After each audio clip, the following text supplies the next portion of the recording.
ദൈവനാമത്തിൽ വന്ദനം. ക്രിസ്തീയ വിശ്വാസത്തിന്റെ ആധാരം എന്ത് എന്ന വിഷയത്തെക്കുറിച്ചാണ് നാം ഇന്ന് പഠിക്കുന്നത്. ക്രിസ്തീയ വിശ്വാസത്തിന്റെ ആധാരം ദൈവവചനമായ ബൈബിൾ മാത്രമാണ്. എങ്കിലും ചില പാരമ്പര്യങ്ങളെ കൂടി ചില സഭകളൊക്കെ ആധാരമാക്കാറുണ്ട്. അതുകൊണ്ടാണ് നാം ഈ വിഷയത്തെക്കുറിച്ച് പഠിക്കേണ്ടതായി വരുന്നത്. പ്രാരംഭമായി ഗലാത്യ ലേഖനം 1-ാം അധ്യായം 8-9 വാക്യങ്ങൾ നമുക്ക് വായിക്കാം. എന്നാൽ ഞങ്ങൾ നിങ്ങളോട് അറിയിച്ചതിന് വിപരീതമായി ഞങ്ങളാകട്ടെ സ്വർഗത്തിൽ നിന്ന് ഒരു ദൂതനാകട്ടെ നിങ്ങളോട് സുവിശേഷം അറിയിച്ചാൽ അവൻ ശപിക്കപ്പെട്ടവൻ. ഞങ്ങൾ മുമ്പറഞ്ഞതുപോലെ ഞാൻ ഇപ്പോൾ പിന്നെയും പറയുന്നു, നിങ്ങൾ കൈക്കൊണ്ട സുവിശേഷത്തിന് വിപരീതമായി ആരെങ്കിലും നിങ്ങളോട് സുവിശേഷം അറിയിച്ചാൽ അവൻ ശപിക്കപ്പെട്ടവൻ. നിങ്ങളോട് ഞങ്ങൾ അറിയിച്ചതിന് വിപരീതമായി ഞങ്ങൾ തന്നെയോ സ്വർഗത്തിൽ നിന്നൊരു ദൂതൻ തന്നെയോ നിങ്ങളോട് സുവിശേഷം അറിയിച്ചാൽ അവൻ ശപിക്കപ്പെട്ടവൻ എന്നാണ് ഇവിടെ പൗലോസ് പറയുന്നത്. ഈ വസ്തുത പട്ടത്ത് സഭകൾ അംഗീകരിക്കുന്നുണ്ട്. പൗലോസ് ശ്ലീഹ പറഞ്ഞതായി അവർ കുർബാനയുടെ ഭാഗമായി ചൊല്ലാറുള്ള ആ പാട്ടിൽ തന്നെ ഈ വിഷയം സൂചിപ്പിക്കുന്നുണ്ട്. അവർ ഇപ്രകാരം പറയുന്നു: നിങ്ങളെ ഞങ്ങൾ അറിയിച്ചതൊഴിച്ച് ഇങ്ങൊരുവൻ വന്നറിയിച്ചാൽ വാനവനെങ്കിലും ആ ദൂതൻ താനേൽക്കും സഭയിൻ ശാപം. പലവിധം ഉപദേശങ്ങളോ പാരിൽ മുളച്ചു പരക്കുന്നു, ദൈവത്തിന് ഉപദേശം തൊട്ട് അവസാനിപ്പിപ്പോൻ ധന്യൻ. അവരാ പറഞ്ഞത് തികച്ചും ശരിയാണ്. ദൈവത്തിന്റെ ഉപദേശം തൊട്ട് ദൈവവചനത്തിൽ തന്നെ അവസാനിപ്പിക്കുന്നവനാണ് ധന്യൻ. പലവിധത്തിലുള്ള ഉപദേശങ്ങൾ മുളച്ച് ലോകമെങ്ങും പരന്നുകൊണ്ടിരിക്കുകയാണ്. എന്നാൽ പൗലോസും പത്രോസും ആദിമ അപ്പോസ്തലന്മാരും പഠിപ്പിച്ചതായ ആ ഉപദേശങ്ങൾ, അതാണ് ശരിയായ ഉപദേശം. അതിൽ നിലനിൽക്കുന്നവന് മാത്രമാണ് ദൈവമുള്ളത്. അതിന് വിട്ടുപോകുന്ന ആർക്കും ദൈവമില്ല. പൗലോസ് അതുകൊണ്ടാണ് അവരോട് പറഞ്ഞത്, ഞങ്ങൾ പറഞ്ഞതിന് വിപരീതമായി ഞങ്ങൾ തന്നെയോ സ്വർഗത്തിൽ നിന്നൊരു ദൂതൻ തന്നെയോ നിങ്ങളോട് സുവിശേഷം അറിയിച്ചാൽ അവൻ ശപിക്കപ്പെട്ടവൻ. നിങ്ങൾ കൈക്കൊണ്ട സുവിശേഷത്തിന് വിപരീതമായി മറ്റൊരു സുവിശേഷം ആര് പറഞ്ഞാലും അവൻ ശപിക്കപ്പെട്ടവനാണ്. പൗലോസും പത്രോസും ഒക്കെ ആദിമകാലത്ത് ദൈവത്തിന്റെ ആത്മാവിൽ നിറഞ്ഞു സുവിശേഷം അറിയിച്ചു, ദൈവവചനത്തിന്റെ ചട്ടങ്ങളും വിധികളും പഠിപ്പിച്ചു. അതിന് വിപരീതമായി ചില വർഷങ്ങൾ കഴിഞ്ഞ് ഇവർ തന്നെ വന്നു പഠിപ്പിച്ചാൽ പോലും അവർ ശപിക്കപ്പെട്ടവരായിത്തീരും എന്നാണ് പൗലോസ് പറയുന്നത്. അതിന്റെ ഗൗരവം നാം മനസ്സിലാക്കിയിരിക്കണം. ഒരിക്കൽ പറഞ്ഞതിന് വിപരീതമായി പൗലോസോ പത്രോസോ പറഞ്ഞാൽ പോലും അവർ ശപിക്കപ്പെട്ടവരാണ്. അഥവാ സ്വർഗത്തിൽ നിന്നൊരു ദൂതൻ വന്ന് ദൈവം എന്നെ അയച്ചതാണ്, പൗലോസും പത്രോസും പറഞ്ഞതുപോലല്ല കാര്യങ്ങൾ എന്ന് പറഞ്ഞാലും അവൻ ശപിക്കപ്പെട്ടവനാണ്. പൗലോസും പത്രോസും ഒക്കെ പ്രസംഗിച്ച ആ സുവിശേഷം, അതാണ് സത്യസുവിശേഷം. അതിനോടൊന്നും കൂട്ടിച്ചേർക്കരുത്, അതിൽ നിന്ന് ഒന്നും എടുത്തു കളയുകയും അരുത്. അതുകൊണ്ട് ദൈവവചനത്തിൽ കാണുന്നത് മാത്രമാണ് ശരിയായ ഉപദേശം. ദൈവത്തിന് ഉപദേശം തൊട്ട് അവസാനിപ്പിപ്പോൻ ധന്യൻ. അതിന് വിട്ടുപോകുന്നവർ ധന്യരല്ല. അത് ദൈവിക മാർഗമല്ല, സാത്താന്യ മാർഗമാണ്. ഇതൊക്കെ പറഞ്ഞുകൊണ്ട് ആരംഭിക്കുമെങ്കിലും അവർ പിന്നീട് ചെയ്യുന്നതൊക്കെയും ദൈവവചനത്തിന് വിരുദ്ധമാണ്. ഈ പട്ടത്ത് സഭകളിൽ നിലനിൽക്കുന്ന ആചാരങ്ങളിൽ ഭൂരിപക്ഷത്തിനും ദൈവത്തിന്റെ വചനത്തിൽ ആധാരം കണ്ടെത്തുവാൻ സാധ്യമല്ല. അതിനെപ്പറ്റി ദൈവവചനത്തിലെ ആധാരം ചോദിക്കുമ്പോൾ അവർക്ക് തരാൻ കഴിയാറുമില്ല. ചിലപ്പോൾ ചില കാര്യങ്ങൾക്കൊക്കെ ദൈവവചനത്തിൽ നിന്നെന്ന വ്യാജേന ചിലതൊക്കെ പറയും. ഉദാഹരണം, കുഞ്ഞുങ്ങളെ മാമോദീസ മുക്കുന്ന കാര്യം ചോദിച്ചാൽ അവർ പറയും, ചില കുടുംബങ്ങളെ സ്നാനപ്പെടുത്തിയെന്ന് ദൈവവചനത്തിലുണ്ടല്ലോ. അപ്പോൾ നിങ്ങൾ തിരിച്ച് ചോദിക്കുക, കുടുംബങ്ങളെ സ്നാനപ്പെടുത്തിയെന്നുണ്ട്, പക്ഷേ വിശ്വസിക്കാൻ പ്രായമാകാത്ത കുഞ്ഞുങ്ങൾ ആ കുടുംബത്തിൽ ഉണ്ടായിരുന്നു, അവരെയും സ്നാനപ്പെടുത്തി എന്ന് എഴുതിയിട്ടില്ലല്ലോ. കുടുംബമെന്ന് പറഞ്ഞതുകൊണ്ട് വിശ്വസിക്കാൻ പ്രായമാകാത്ത കുട്ടികൾ ഉണ്ടായേ മതിയാകൂ എന്നില്ലല്ലോ. ബൈബിൾ എത്ര ശ്രദ്ധിച്ചു പഠിച്ചാലും വിശ്വസിക്കാൻ പ്രായമാകാത്ത ഒരു വ്യക്തിയെയും സ്നാനപ്പെടുത്തിയതായി ദൈവവചനത്തിലില്ല. എങ്കിലും കുടുംബങ്ങളെ സ്നാനപ്പെടുത്തി എന്നൊരു ന്യായം കാണിച്ച് ആ കുടുംബത്തിൽ പ്രായമാകാത്ത കുട്ടികൾ ഉണ്ടായിരുന്നു എന്നും സങ്കൽപ്പിച്ച് അവർ ഉപദേശം സ്ഥാപിക്കാൻ ശ്രമിക്കും. മാമോദീസ മുക്കുകയല്ലേ, എന്തിനാണ് വെള്ളം തളിക്കുന്നതെന്ന് ചോദിച്ചാൽ അതിനും അവർ എന്തെങ്കിലുമൊക്കെ ന്യായങ്ങൾ കണ്ടുപിടിക്കും. ആദിമകാലത്തെ പരിശുദ്ധാത്മാവിൽ നിറഞ്ഞ അന്യഭാഷകളിൽ സംസാരിക്കുകയല്ലായിരുന്നോ ചെയ്തത്? ഇന്ന് എന്തുകൊണ്ട് അങ്ങനെ ചെയ്യുന്നില്ല എന്ന് ചോദിച്ചാൽ അവർ അതിന് പകരമായി പറയും, അന്ന് സൈത്ത് പൂശി അല്ലെങ്കിൽ മൂറോൻ പൂശി അങ്ങനെയാണ് ചെയ്തിരുന്നത് എന്ന് പറയും. എവിടെയാണ് സൈത്ത് പൂശിയ കാര്യം അല്ലെങ്കിൽ മൂറോൻ പൂശിയ കാര്യം എന്ന് ചോദിച്ചാൽ അതിന് മറുപടി ഉണ്ടാകില്ല.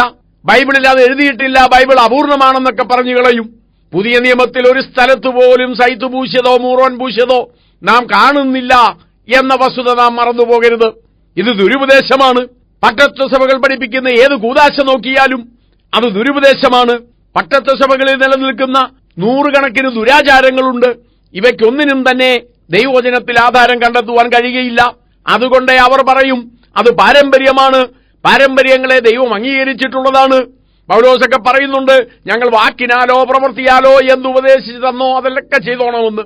ശരിയാണ്, പൗലോസും പത്രോസും മറ്റ് ശിഷ്യന്മാരും വാക്കിനാലോ ലേഖനങ്ങളാലോ പ്രവൃത്തിയാലോ ചെയ്തതൊക്കെയും നമുക്ക് മാതൃക തന്നെയാണ്, സംശയമില്ലാത്ത കാര്യമാണ്.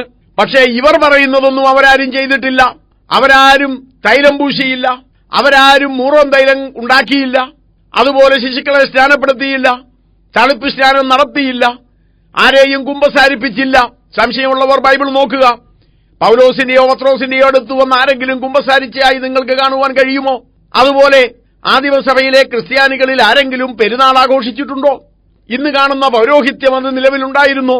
ഇന്നത്തെ പോലെ പള്ളികൾ അവർ ഉണ്ടാക്കിയിരുന്നോ? ഇതെല്ലാം നിങ്ങൾ പരിശോധിച്ചു നോക്കുക. ഇതിനൊന്നും ദൈവവചനത്തിൽ നിങ്ങൾക്ക് ആധാരം കണ്ടെത്തുവാൻ സാധിക്കുന്നതല്ല. അതുകൊണ്ട് ഇതൊക്കെയും ദൈവവചനത്തിന് പുറത്തുള്ള കാര്യമാണ് എന്ന വസ്തുത നാം അറിഞ്ഞിരിക്കണം. അപ്പോൾ പാരമ്പര്യങ്ങൾക്ക് ഒരു സ്ഥാനവുമില്ലെന്നാണോ? ദൈവവചനവും പാരമ്പര്യവും തമ്മിൽ കോൺഫ്ലിക്റ്റ് ഉണ്ടായാൽ ദൈവവചനം നിലനിൽക്കണം, പാരമ്പര്യങ്ങളെ തള്ളിക്കളയണം. ദൈവവചന വിരുദ്ധമല്ലാത്ത ഏതെങ്കിലും നല്ല കാര്യങ്ങൾ, അത് പാരമ്പര്യമായാലും അല്ലെങ്കിലും നല്ല കാര്യമാണെങ്കിൽ നമുക്ക് സ്വീകാര്യം തന്നെ. എന്നാൽ ദൈവവചനത്തിന് നിരക്കാത്ത, ദൈവവചനത്തിലെ ഉപദേശങ്ങൾക്ക് വിരുദ്ധമായ എന്തു പാരമ്പര്യമായാലും എന്തുപദേശമായാലും നാം തള്ളിക്കളഞ്ഞേ മതിയാകൂ. വാക്കിനാലോ പ്രവൃത്തിയാലോ ചെയ്തതൊക്കെയും ദൈവവചനത്തിലുണ്ട്. അവർ പറയുന്നതിന്റെ ന്യായം ശരിയല്ല. പൗലോസും പത്രോസും ഒക്കെ പറഞ്ഞ വാക്കുകൾ ദൈവവചനത്തിലുണ്ട്. പൗലോസും പത്രോസും ഒക്കെ എഴുതിയ ലേഖനങ്ങൾ ദൈവവചനത്തിലുണ്ട്. പൗലോസും പത്രോസും എന്താണ് ചെയ്തതെന്ന് അപ്പോസ്തല പ്രവർത്തികളിൽ വളരെ വ്യക്തമായി എഴുതിയിട്ടുണ്ട്. അതൊക്കെയാണ് സഭയുടെ പാരമ്പര്യങ്ങൾ. അപ്പോസ്തല പ്രവർത്തികളിൽ ഏകദേശം 50 വർഷത്തെ ചരിത്രമുണ്ട്. ആ പുസ്തകത്തിൽ പറയുന്നുണ്ട് എന്താണ് ദൈവസഭ ചെയ്തതെന്ന്. അതാണ് നമ്മുടെ പാരമ്പര്യം.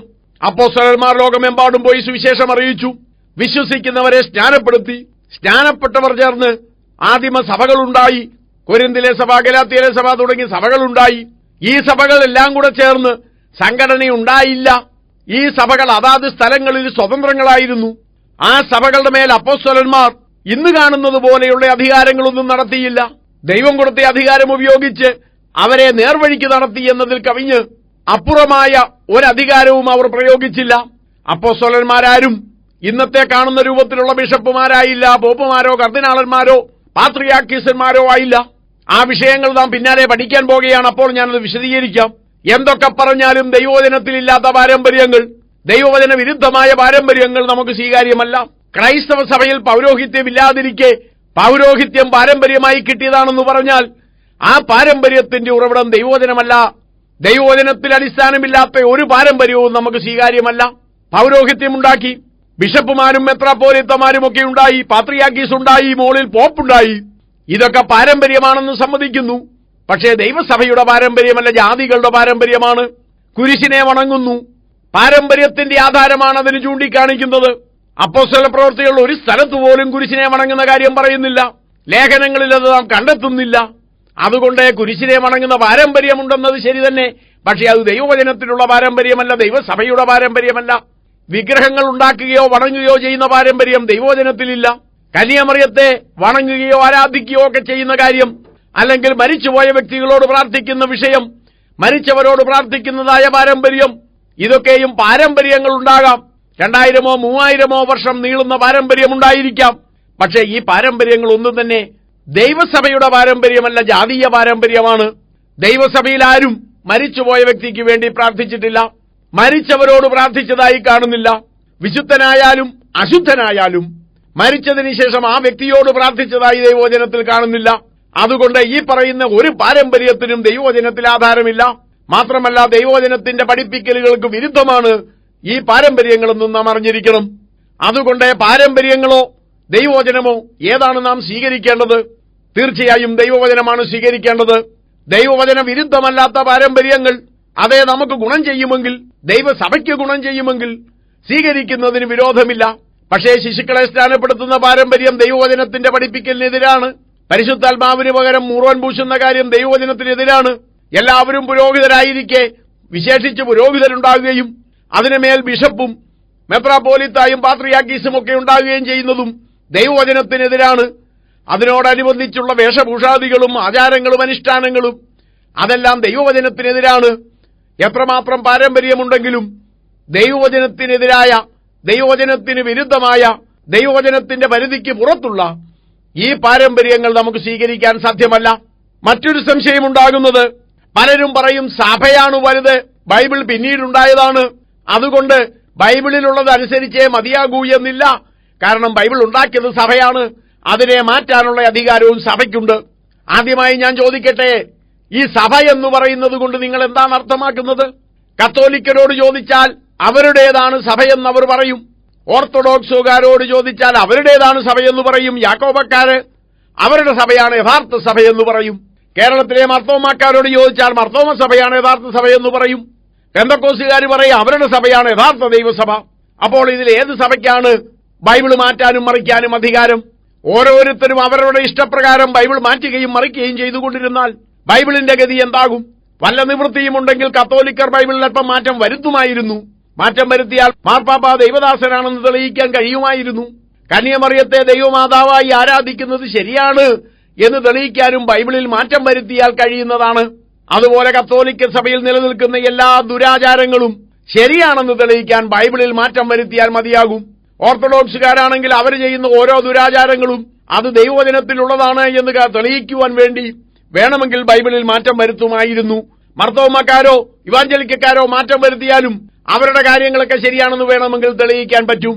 പെന്തക്കോസ്ത് സഭകളിൽ നിലനിൽക്കുന്ന ചില ദുരാചാരങ്ങൾക്കൊക്കെ ആധാരം ബൈബിളിൽ മാറ്റം വരുത്തി കണ്ടുപിടിക്കുവാൻ, മാറ്റം വരുത്തി ഉണ്ടാക്കി തീർക്കുവാൻ അവർക്കും ഒരുപക്ഷെ താല്പര്യമുണ്ടായെന്ന് വന്നേക്കാം. എന്നാൽ നാം മനസ്സിലാക്കേണ്ട വിഷയം, ബൈബിൾ നമുക്കിഷ്ടമുള്ളതുപോലെ മാറ്റാനുള്ളതല്ല. സ്വർഗത്തിൽ എന്നേക്കും സ്ഥിരമായ വചനമാണിത്. ബൈബിൾ അനുസരിച്ച് നാം മാറുകയാണ് വേണ്ടത്, നമ്മുടെ ഹിതമനുസരിച്ച് ബൈബിൾ മാറ്റുകയല്ല ചെയ്യേണ്ടത്. ഇനി സഭയാണോ ബൈബിളാണോ ആദ്യമുണ്ടായത് എന്നുള്ളതാണ് മറ്റൊരു ചോദ്യം.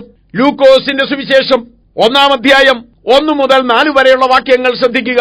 ശ്രീമാനായ തെയോഫിലോസേ, ആദ്യം മുതൽ കണ്ട സാക്ഷികളും വചനത്തിന്റെ ശുശ്രൂഷകന്മാരുമായവർ നമ്മെ ഭരമേൽപ്പിച്ചതുപോലെ നമ്മുടെ ഇടയിൽ പൂർണ്ണമായി പ്രമാണിച്ചു വരുന്ന കാര്യങ്ങളെ വിവരിക്കുന്ന ഒരു ചരിത്രം ചമപ്പാൻ പലരും തുനിഞ്ഞിരിക്കൊണ്ട് നിനക്ക് ഉപദേശം ലഭിച്ചിരിക്കുന്ന വാർത്തയുടെ നിശ്ചയം നീ അറിയേണ്ടതിന് അത് ക്രമമായി എഴുതുന്നത് നന്നെന്ന് ആദ്യം മുതൽ സകലവും സൂക്ഷ്മമായി പരിശോധിച്ചിട്ട് എനിക്കും തോന്നിയിരിക്കുന്നു. ലൂക്കോസ് സുവിശേഷം എഴുതിയത് എന്തിനാണ് എന്നിവിടെ വ്യക്തമായി പറയുന്നുണ്ട്. അവിടെ ലൂക്കോസ് പറയുന്നത് നമ്മുടെ ഇടയിൽ പ്രമാണിച്ചു വരുന്ന കാര്യങ്ങളെ വിശദമാക്കി എഴുതാനാണ് ഞാനിത് എഴുതുന്നത്, അത് നിന്നെ അറിയിക്കുവാൻ വേണ്ടിയാണ്. അപ്പോൾ ലൂക്കോസ് എഴുതുന്നതിന് മുൻപ് തന്നെ ലൂക്കോസ് എഴുതിയ കാര്യങ്ങളൊക്കെ ദൈവസഭയിൽ നിലനിന്നു വന്നിരുന്നു. ചുരുക്കത്തിൽ ദൈവസഭ ബൈബിൾ ഉണ്ടാക്കുകയല്ല, ദൈവസഭയിൽ നിലനിന്നിരുന്നതായ വിശ്വാസാചാരങ്ങൾ ദൈവദാസന്മാർ പുതിയ നിയമമായി എഴുതുകയാണ് ചെയ്തത്. അതുകൊണ്ട് ഇതിൽ ഏതാണ് ആദ്യമുണ്ടായത്? ദൈവവചനത്തിന്റെ വിശ്വാസാചാരങ്ങൾ തന്നെയാണ് ആദ്യമുണ്ടായത്. അതുണ്ടായതിനു ശേഷം അത് എഴുതി വെക്കുക മാത്രമാണ് ചെയ്തത്. പെന്തക്കോസ്ത് നാളിൽ ദൈവത്തിന്റെ പരിശുദ്ധാത്മാവ് ഈ ഭൂമിയിലെത്തി ദൈവജനത്തെ സകല സത്യത്തിലും വഴി നടത്തുവാൻ വേണ്ടിയാണ് ദൈവത്തിന്റെ ആത്മാവ് ഭൂമിയിലെത്തിയത്. അതിനുവേണ്ടിയാണ് ദൈവാത്മാവ് വരുന്നതെന്ന് യേശുക്രിസ്തു മുൻകൂട്ടി തന്നെ പറഞ്ഞിരുന്നു. അങ്ങനെ ഭൂമിയിലെത്തിയ പരിശുദ്ധാത്മാവ് ദൈവമക്കളെ ശരിയായ വഴിയിൽ നയിച്ചു. അങ്ങനെ കാലം മുന്നോട്ടു പോയപ്പോൾ അതൊക്കെയും എഴുതി വെക്കേണ്ടത് ആവശ്യമാണെന്ന് തോന്നി. അങ്ങനെയാണ് പുതിയ നിയമത്തിലെ പുസ്തകങ്ങൾ ഉണ്ടായത്. അതുകൊണ്ട് പുതിയ നിയമത്തിലെ പുസ്തകം ഉണ്ടായതിനു ശേഷമാണ് ഈ ആചാരങ്ങൾ ഉണ്ടായതെന്നല്ല, മറിച്ച് ദൈവസഭയിൽ നിലനിന്നു വന്നിരുന്ന കാര്യങ്ങൾ എഴുതി വെക്കുക മാത്രമാണ് ചെയ്തത്. അപ്പോൾ പുതിയ നിയമത്തിലെ പുസ്തകങ്ങൾ ഉണ്ടാകുന്നതിന് മുമ്പുണ്ടായിരുന്ന സ്ഥിതി എന്തായിരുന്നു? ഇന്ന് നാം കാണുന്ന വിധത്തിൽ തന്നെ, അതായത് പുതിയ നിയമത്തിൽ കാണുന്ന വിധത്തിൽ തന്നെയാണ് ദൈവസഭ മുൻപോട്ട് പോയിക്കൊണ്ടിരുന്നത്. പക്ഷെ അന്ന് എഴുതിയിരുന്നില്ല എന്ന് മാത്രം. അതുകൊണ്ട് ദൈവസഭ ബൈബിൾ ഉണ്ടാക്കി എന്ന് പറയുന്നതിനേക്കാൾ ദൈവസഭയിൽ ഉണ്ടായിരുന്ന ആചാരങ്ങളും അനുഷ്ഠാനങ്ങളും വിശ്വാസ പ്രമാണങ്ങളും എല്ലാം അന്ന് നിലനിന്നിരുന്ന കാര്യങ്ങൾ എഴുതി വെച്ചു എന്നല്ലാതെ ദൈവസഭയുടെ നേതാക്കന്മാർ തങ്ങൾക്കിഷ്ടമുള്ളതുപോലെ എഴുതി വെക്കുകയല്ലായിരുന്നു. അതുകൊണ്ടാണ് ദൈവത്തിന്റെ ആത്മാവിൽ നിറഞ്ഞെഴുതിയ പുസ്തകമായി ബൈബിളിനെ നാം കണക്കാക്കുന്നത്. ഈ പറഞ്ഞു വന്നതിന് ചുരുക്കം ഇതാണ്: നമുക്കിഷ്ടമുള്ളതുപോലെ മാറ്റാവുന്നതല്ല ദൈവവചനം. സഭയാണ് ആദ്യമായി ഉണ്ടായത്. അതുകൊണ്ട് ബൈബിൾ ഇഷ്ടം പോലെ മാറ്റാമെന്നാരെങ്കിലും വിശ്വസിക്കുന്നെങ്കിൽ നിങ്ങൾക്ക് തെറ്റിയിരിക്കുന്നു. സഭയ്ക്ക് ദൈവവചനം മാറ്റുവാൻ അധികാരമില്ല. എഴുതപ്പെട്ടത് ദൈവാത്മാവിലാണ്. ദൈവസഭയിൽ നിലനിന്നിരുന്ന പ്രമാണങ്ങൾ അവർ എഴുതി വെക്കുക മാത്രമേ ചെയ്തുള്ളൂ, അല്ലാതെ തങ്ങൾക്കിഷ്ടമുള്ളതുപോലെ എഴുതുകയല്ല ചെയ്തിരുന്നത്. ഇത്രയുമൊക്കെ പറയുമ്പോൾ പലരും പറയും, ഞങ്ങളുടെ ഈ ആചാരങ്ങളും അനുഷ്ഠാനങ്ങളും ഒക്കെ 1-ാം നൂറ്റാണ്ട് മുതലേ നിലനിന്നിരുന്നതാണ്, കുരിശു വണക്കം 1-ാം നൂറ്റാണ്ടിൽ ഉണ്ടായിരുന്നു. കന്യമറിയത്തെ വണങ്ങുന്ന രീതി അന്നു മുതലേ ഉണ്ടായിരുന്നു. പൗരോഹിത്യം അന്നുണ്ടായിരുന്നു. മൂറോം തൈലം അന്ന് കാച്ചുമായിരുന്നു എന്നൊക്കെ അവർ പറയും. പക്ഷേ ബൈബിളിൽ അതൊന്നും കാണുന്നില്ല. അതിന്റെ കാരണം ബൈബിൾ അപൂർണമാണ്. ലവോദിക്ക ലേഖനമെന്ന് പൗലോസ് പറയുന്ന ലേഖനം കിട്ടിയിട്ടില്ലല്ലോ. കൊരിന്ത്യർക്ക് പൗലോസ് എഴുതിയ 1-ാം ലേഖനം കിട്ടിയിട്ടില്ലല്ലോ. ഇന്ന് നാം 1 കൊരിന്ത്യർ എന്ന് പറയുന്നത് യഥാർത്ഥത്തിൽ 2 കൊരിന്ത്യരല്ലേ? അതുപോലെ പൗലോസ് കൊരിന്ത്യർക്ക് എഴുതിയ 3-ാം ലേഖനം കിട്ടിയിട്ടില്ല. 4-ാം ലേഖനമല്ലേ കിട്ടിയത്? അങ്ങനെ പലവിധത്തിലുള്ള ലേഖനങ്ങൾ നഷ്ടമായി പോയിട്ടില്ലേ? മുസ്ലിങ്ങൾ ബർന്നബാസിന്റെ സുവിശേഷം എന്നൊരു പുസ്തകം പ്രചരിപ്പിക്കുന്നുണ്ട്. അത് ബർന്നബാസ് എഴുതിയതാണെങ്കിൽ അതും നമുക്ക് നഷ്ടമായിട്ടില്ലേ? തോമസിന്റെ സുവിശേഷം എന്നൊരു പുസ്തകം പ്രചാരത്തിലുണ്ട്. ഒരുപക്ഷെ അത് തോമസ് എഴുതിയതാണെങ്കിൽ അതും നഷ്ടമായതല്ലേ എന്നൊക്കെ ചോദിക്കുന്നവരുണ്ട്. ഒരു കാര്യം നിങ്ങൾ ഓർത്തുകൊള്ളുക, പൗലോസ് എഴുതിയ ലേഖനങ്ങളെന്ന് നാം പഠിക്കുന്ന ലേഖനങ്ങൾ മാത്രമല്ല പൗലോസ് എഴുതിയിട്ടുള്ളത്. അതിലധികമായും പൗലോസ് എഴുതിയിട്ടുണ്ട്. നമ്മെപ്പോലൊരു മനുഷ്യനായിരുന്നു പൗലോസ്. അതുകൊണ്ട് പൗലോസിന് എഴുതണമെന്ന് തോന്നിയപ്പോഴൊക്കെ എഴുതിയിട്ടുണ്ട്. എന്നാൽ അതിൽ ദൈവവചനത്തിന്റെ ഭാഗമായി തീരണമെന്ന് ദൈവത്തിന്റെ ആത്മാവ് നിശ്ചയിച്ചത്, അല്ലെങ്കിൽ ദൈവാത്മ പ്രേരണയാൽ എഴുതിയതായ പുസ്തകങ്ങൾ അത് നമുക്ക് ലഭിച്ചിട്ടുണ്ട്. അത് ദൈവവചനത്തിന്റെ ഭാഗമായിട്ടുമുണ്ട്. നമുക്കാവശ്യമുള്ളതൊക്കെ അതിലുണ്ട്. പൗലോസ് എഴുതിയ എല്ലാ ലേഖനവും ദൈവവചനത്തിന്റെ ഭാഗമാകണമെന്ന് ദൈവാത്മാവ് ആഗ്രഹിച്ചില്ല. അതുകൊണ്ടാണ് അത് നമുക്ക് ലഭിക്കാതെ പോയത്. അതുപോലെ ആദിമകാലത്തെ അപ്പോസ്തലന്മാരിൽ പലരും പുസ്തകങ്ങൾ എഴുതിയിട്ടുണ്ടാകാം. അവയിൽ എഴുതിയിരിക്കുന്നത് ഒരുപക്ഷെ സത്യവുമാകാം. പക്ഷേ ദൈവവചനത്തിന്റെ ഭാഗമായി അത് മാറണമെന്ന് ദൈവാത്മാവ് നിശ്ചയിച്ചിരുന്നില്ല. ദൈവാത്മ പ്രേരണയാൽ എഴുതപ്പെട്ടതുമായിരിക്കില്ല അവ. അതുകൊണ്ട് ദൈവത്തിന്റെ ആത്മാവിന്റെ പ്രവർത്തനത്താൽ അവയൊന്നും ഇവിടെ എത്തിയില്ല എന്ന് നാം മനസ്സിലാക്കണം. ദൈവവചനത്തിന്റെ ഭാഗമായി തീരുവാൻ ദൈവത്തിന്റെ ആത്മാവിന് ഹിതം തോന്നിയതൊക്കെയും ദൈവവചനത്തിന്റെ ഭാഗമായി. പൗലോസ് എഴുതിയതുകൊണ്ടോ പത്രോസ് എഴുതിയതുകൊണ്ടോ മാത്രം എല്ലാ ലേഖനങ്ങളും എല്ലാ എഴുത്തുകളും ദൈവവചനത്തിന്റെ ഭാഗമാകണമെന്നില്ല. ലവോദിക്ക ലേഖനം എന്ന് പറയുന്നത് എഫേസ് ലേഖനമാണ് എന്ന് സൂക്ഷ്മമായി പഠിച്ചാൽ മനസ്സിലാകും. എന്നാൽ അതല്ല എന്ന് വാദത്തിനു വേണ്ടി സമ്മതിച്ചാലും വലിയ പ്രശ്നമൊന്നും ഉണ്ടാകുന്നില്ല. കാരണം നാം പറഞ്ഞു കഴിഞ്ഞതുപോലെ പൗലോസ് എഴുതിയതുകൊണ്ട് മാത്രം ദൈവവചനത്തിന്റെ ഭാഗമാകണമെന്നില്ല. മാത്രമല്ല മറ്റ് ലേഖനങ്ങളിൽ എഴുതിയതിന് വിരുദ്ധമായി പൗലോസ് എഴുതുമെന്നും തോന്നുന്നില്ല. അഥവാ പൗലോസ് എഴുതിയിട്ടുണ്ടെന്ന് വന്നാൽ പൗലോസ് തന്നെ പറഞ്ഞു, ഞങ്ങൾ ഇപ്പോൾ അറിയിച്ചതിന് വിപരീതമായി ഞങ്ങൾ തന്നെയോ സ്വർഗത്തിൽ നിന്നൊരു ദൂതൻ തന്നെയോ സുവിശേഷം അറിയിച്ചാൽ അവൻ ശപിക്കപ്പെട്ടവൻ. വിശ്വസിക്കുന്നവരെ വെള്ളത്തിൽ മുക്കി സ്നാനപ്പെടുത്തുകയും സ്നാനപ്പെട്ട വ്യക്തികൾ അന്യഭാഷയിൽ സംസാരിക്കുകയും പ്രവചിക്കുകയും ഒക്കെ ചെയ്യുന്ന രീതിയാണ് പൗലോസിന്റെ കാലത്തുണ്ടായിരുന്നത്. അതേപ്പറ്റിയാണ് പൗലോസ് പഠിപ്പിച്ചത്. ആ ലേഖനങ്ങളൊക്കെ എഴുതിയതിനു ശേഷം പിൽക്കാലത്ത് മൂറോം തൈലം കാച്ചിത്തേക്കണമെന്നും കുഞ്ഞുങ്ങളെ സ്നാനപ്പെടുത്തണമെന്നും ഒക്കെ പൗലോസ് എഴുതി വെച്ചിട്ടുണ്ടെങ്കിൽ പൗലോസ് ശപിക്കപ്പെട്ടവനാണ്. പൗലോസ് അങ്ങനെ തന്നെ പറയുന്നുമുണ്ട്. ഏതായാലും പൗലോസോ പത്രോസോ ഒന്നും അങ്ങനെയൊന്നും എഴുതിയിട്ടില്ല. എഴുതിയതായി രേഖയില്ല. അങ്ങനെയൊന്നും കണ്ടുകിട്ടിയിട്ടുമില്ല. ദൈവവചനം അപൂർണമാണ് എന്ന് പറയുന്നവർ ദയവായി ചില വാക്യങ്ങൾ കൂടി ശ്രദ്ധിക്കുക. യെശയ്യാ പ്രവചനം 34-ാം അധ്യായം 16-ാം വാക്യം ആദ്യമായി വായിക്കാം. ഇവിടെ പ്രവാചകൻ പറയുന്നു, യഹോവയുടെ പുസ്തകത്തിൽ അന്വേഷിച്ച് വായിച്ചു നോക്കുവിൻ. നിങ്ങൾ ഒന്നും കണ്ടെത്താതിരിക്കയില്ല, ഒന്നിനും ഇണയില്ലാതിരിക്കയുമില്ല. അവന്റെ വായല്ലോ അരുളി ചെയ്തത്, അവന്റെ ആത്മാവത്രേ അവയെ കൂട്ടിവരുത്തിയത്. ദൈവവചനത്തിന് പൊതുവായി പറയാവുന്ന ഒരു കാര്യമാണിത്. ദൈവവചനത്തിൽ അന്വേഷിച്ച് വായിച്ചു നോക്കുവിൻ. നമുക്കാവശ്യമുള്ളതെല്ലാം അതിൽ ലഭിക്കും. അതിലെന്തെങ്കിലും ഇല്ലെങ്കിൽ അത് നമുക്കാവശ്യമുള്ളതല്ല. അത് ദൈവം തന്റെ സ്വന്തം അധികാരത്തിൽ വെച്ചിട്ടുള്ളതാണ്. നാം അറിയേണ്ടതൊക്കെ ദൈവവചനത്തിലുണ്ട്. ദൈവത്തിന്റെ വായാണ് അവ അരുളി ചെയ്തത്. ദൈവത്തിന്റെ ആത്മാവാണ് അവയെ കൂട്ടിവരുത്തിയത്. അതുകൊണ്ട് ദൈവത്തിന്റെ ആത്മാവിന് തെറ്റിയിട്ടില്ല.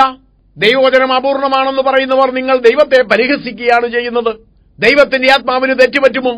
ദൈവവചനത്തെ കൂട്ടിവരുത്തു ദൈവത്തിന്റെ ആത്മാവാണെന്ന് ദൈവവചനം തന്നെ പറയുമ്പോൾ ദൈവത്തിന്റെ ആത്മാവിന് തെറ്റുപറ്റിയെന്ന് നിങ്ങൾ പറയേണ്ടതായി വരും. ദൈവവചനം അപൂർണമാണെങ്കിൽ, ബൈബിൾ അപൂർണമാണെങ്കിൽ തെറ്റിയത് ദൈവത്തിനാണ്, ദൈവത്തിന്റെ ആത്മാവിനാണ്. ദൈവത്തെ കള്ളനും കൊള്ളരുതാത്തവരുമാക്കുന്ന ഒരു ഉപദേശമാണിത്. ഇത് ദൈവവചനത്തിന് നിരക്കുന്നതല്ല. ദൈവവചനം അപൂർണമല്ല. മനുഷ്യന്റെ രക്ഷയ്ക്ക് ആവശ്യമായത്, നമ്മുടെ ക്രിസ്തീയ ജീവിതത്തിന് ആവശ്യമായത്, ദൈവസഭയ്ക്ക് ആവശ്യമായത് എല്ലാം ദൈവവചനത്തിലുണ്ട്. ദൈവവചനം അപൂർണമല്ല. നിങ്ങളവ അന്വേഷിച്ച് വായിച്ചു നോക്കുവിൻ. നിങ്ങൾ ഒന്നും കണ്ടെത്താതിരിക്കയില്ല, ഒന്നിനും ഇണയില്ലാതിരിക്കയുമില്ല. ദൈവസഭയുടെ ഒരു ഉപദേശം പോലും ഏതെങ്കിലും ഒരു മുറിവാക്യത്തിൽ പിടിച്ച് ഉണ്ടാക്കേണ്ട സ്ഥിതി ഉണ്ടാകയില്ല എന്ന് ചുരുക്കം. പ്രധാനപ്പെട്ട എല്ലാ ഉപദേശങ്ങൾക്കും ഒന്നിലധികം വാക്യങ്ങൾ, ഇണവാക്യങ്ങൾ ഉണ്ടായിരിക്കും. സ്നാനത്തെ സംബന്ധിച്ചായാലും, രക്ഷയെ സംബന്ധിച്ചായാലും, പരിശുദ്ധാത്മ സ്നാനത്തെക്കുറിച്ചായാലും, തിരുവത്താഴത്തെക്കുറിച്ചായാലും, സഭയുടെ അടിസ്ഥാന വേദോപദേശങ്ങളിൽ ഏതിനെപ്പറ്റിയായാലും രക്ഷയെ ബാധിക്കുന്ന എല്ലാ ഉപദേശങ്ങളെ സംബന്ധിച്ച് പറയുമ്പോഴും അവയ്ക്ക് ഒന്നിലധികം ആധാരങ്ങൾ ഉണ്ടായിരിക്കും. ദൈവവചനത്തിൽ പല സ്ഥലങ്ങളിലായി അവ എഴുതി വച്ചിട്ടുണ്ടായിരിക്കും. അതുകൊണ്ട് അവയ്ക്ക് ഇണയില്ലാതിരിക്കുകയുമില്ല എന്ന് പ്രവാചകൻ പറയുന്നത്. ദൈവവചനത്തിന് മാത്രം അവകാശപ്പെടാൻ കഴിയുന്ന ഒരു പ്രത്യേകതയാണിത്. ബൈബിളിലെ ഏതെങ്കിലും ഒരു ഭാഗം നഷ്ടപ്പെട്ടു പോയതുകൊണ്ടും പ്രശ്നമില്ല. കാരണം അതിനിണയായ വാക്യങ്ങൾ മറ്റ് സ്ഥലങ്ങളിലുണ്ടല്ലോ. അങ്ങനെ ദൈവത്തിന്റെ ആത്മാവ് ഇവയെ കൂട്ടിവരുത്തി ദൈവത്തിന്റെ വായ അരുളി ചെയ്തു. അതുകൊണ്ട് എല്ലാത്തിനും ഇണയുണ്ട്. നമുക്ക് ആവശ്യമായതെല്ലാം ഇതിലുണ്ട്. യോഹന്നാന്റെ സുവിശേഷം 20-ാം അധ്യായം 30-31 വാക്യങ്ങൾ കൂടി ഇതോടുള്ള ബന്ധത്തിൽ നാം വായിക്കണം. യോഹന്നാൻ ഇവിടെ പറയുന്നു, യേശു ചെയ്തതായ നിരവധി കാര്യങ്ങളുണ്ട്. പക്ഷേ അവയെല്ലാം എഴുതാൻ പോയാൽ ഒരുപക്ഷെ പുസ്തകങ്ങൾ ഈ ലോകത്തു പോലും കൊള്ളാത്ത സ്ഥിതിയായെന്ന് വന്നേക്കാം. അല്പ അതിശയോക്തിയാണ് പറയുന്നത്. എന്നാലും യേശു ചെയ്ത ഒത്തിരി കാര്യങ്ങളുണ്ട്. അതെല്ലാം എഴുതുക എന്ന് പറഞ്ഞാൽ ബുദ്ധിമുട്ടുള്ള കാര്യമാണ്. വായിച്ചു തീർക്കുന്നതും ബുദ്ധിമുട്ടുള്ള കാര്യമാണ്. ക്രിസ്തീയ ജീവിതത്തിന് അത് മുഴുവൻ ആവശ്യവുമില്ല. യോഹന്നാൻ പറയുന്നു, യേശു ദൈവപുത്രനെന്നും യേശു നിങ്ങളെ രക്ഷിക്കുമെന്നും യേശുവിൽ വിശ്വസിച്ച് നിത്യജീവൻ പ്രാപിക്കുന്നതിന് ആവശ്യമായതും അങ്ങനെയുള്ളതെല്ലാം ഇതിനകത്തുണ്ട്. യേശുവിനെ ദൈവപുത്രനെന്ന് വിശ്വസിക്കുവാൻ, യേശുവിലൂടെ നിത്യരക്ഷ പ്രാപിക്കുവാൻ ആവശ്യമായതെല്ലാം ദൈവവചനത്തിലുണ്ട്. അതിനുവേണ്ടി പുറത്തെങ്ങും പോകേണ്ട ആവശ്യമില്ല. ബൈബിൾ അപൂർണമാണെന്ന് വാദിക്കുന്നവർ ശ്രദ്ധിക്കുക. യേശു ചെയ്തതെല്ലാം ദൈവവചനത്തിലില്ല. പൗലോസ് എഴുതിയ എല്ലാ പുസ്തകങ്ങളും നമുക്ക് കിട്ടിയിട്ടില്ല. മറ്റപ്പോസ്തലന്മാരും പലതും എഴുതിയിരിക്കും, അതൊന്നും കിട്ടിയിട്ടില്ല. പക്ഷേ യേശുക്രിസ്തുവിൽ വിശ്വസിക്കുവാനും ആ വിശ്വാസത്താൽ നിത്യജീവൻ പ്രാപിക്കുവാനും ആവശ്യമായതൊക്കെയും ദൈവവചനത്തിലുണ്ട്. ദൈവവചനത്തിന് പുറത്തുപോയി പാരമ്പര്യങ്ങൾ തപ്പേണ്ട ആവശ്യമില്ല. അബദ്ധോപദേശങ്ങളിൽ ചെന്ന് ചാടേണ്ട ആവശ്യമില്ല. നിങ്ങൾ യഥാർത്ഥത്തിൽ നിത്യജീവൻ പ്രാപിക്കുവാൻ ആഗ്രഹിക്കുന്നു എങ്കിൽ നിങ്ങൾക്ക് ആവശ്യമായതെല്ലാം ദൈവവചനത്തിലുണ്ട്. വെളിപ്പാട് പുസ്തകം 22-ാം അധ്യായം 18-19 വാക്യങ്ങളും ഇതോടുള്ള ബന്ധത്തിൽ വായിക്കാം.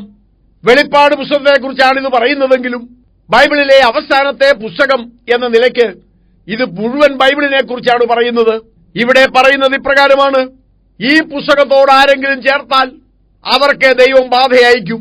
ഈ പുസ്തകത്തിലുള്ളത് എന്തെങ്കിലും എടുത്തു കളഞ്ഞാൽ അവർക്ക് നിത്യരക്ഷ പ്രാപിക്കുവാൻ കഴിയുന്നതല്ല. അവർക്ക് സ്വർഗത്തിലുള്ള പ്രതിഫലം ദൈവം എടുത്തു കളയും. അതുകൊണ്ടൊരു കാര്യം ഓർക്കുക, ദൈവവചനത്തോട് നാം ഒന്നും കൂട്ടിച്ചേർക്കരുത്. ദൈവവചനത്തിൽ നിന്നും നാം ഒന്നും എടുത്തു കളയരുത്. ദൈവവചനത്തോട് പാരമ്പര്യങ്ങൾ കൂട്ടിച്ചേർക്കരുത്. ദൈവവചനത്തിലുള്ളതായ ഒന്നും തന്നെ നാം എടുത്തു മാറ്റരുത്. ഇവയെല്ലാം പൂർണ്ണമായി അനുസരിക്കണം. നമുക്ക് ആവശ്യമായതെല്ലാം ദൈവവചനത്തിലുണ്ട്. അതുകൊണ്ട് ദൈവവചനം അപൂർണമാണ് എന്ന വാദം നിരർത്ഥകമാണ്, അപകടകരമാണ്, സാധാന്യമാണ്.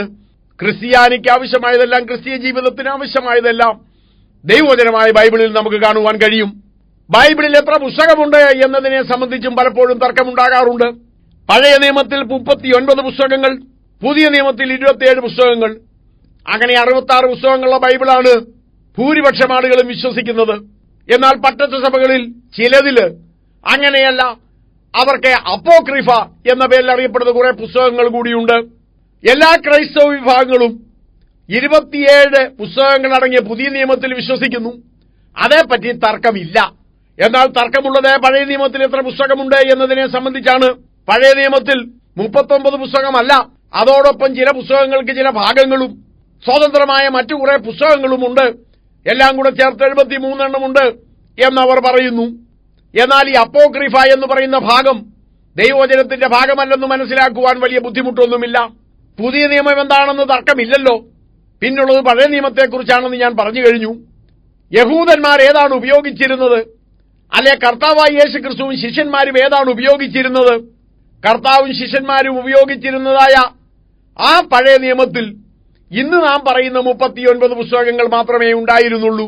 അപ്പോക്രിഫ പുസ്തകങ്ങളിൽ നിന്ന് കർത്താവോ ശിഷ്യന്മാരോ ഒരിക്കൽ പോലും ഉദ്ധരിച്ചിട്ടില്ല. അവയിൽ നിന്നൊരു കഥയെക്കുറിച്ചൊരു പരാമർശം പോലും നടത്തിയിട്ടില്ല. കർത്താവോ ശിഷ്യന്മാരോ ഒരിക്കൽ പോലും ഉപയോഗിച്ചിട്ടില്ലാത്ത പുസ്തകങ്ങളാണ് പഴയ നിയമത്തിന്റെ ഭാഗമായി പട്ടത്ത സഭകൾ കൊണ്ട് നടക്കുന്നത്. മാത്രമല്ല, മറ്റു പുസ്തകങ്ങളിലുള്ള ഉപദേശങ്ങൾക്ക് വിരുദ്ധമായ അബദ്ധോപദേശങ്ങളും ഈ പറയുന്നതായ അപ്പോക്രിഫ പുസ്തകങ്ങളിൽ നമുക്ക് കണ്ടെത്തുവാൻ കഴിയും.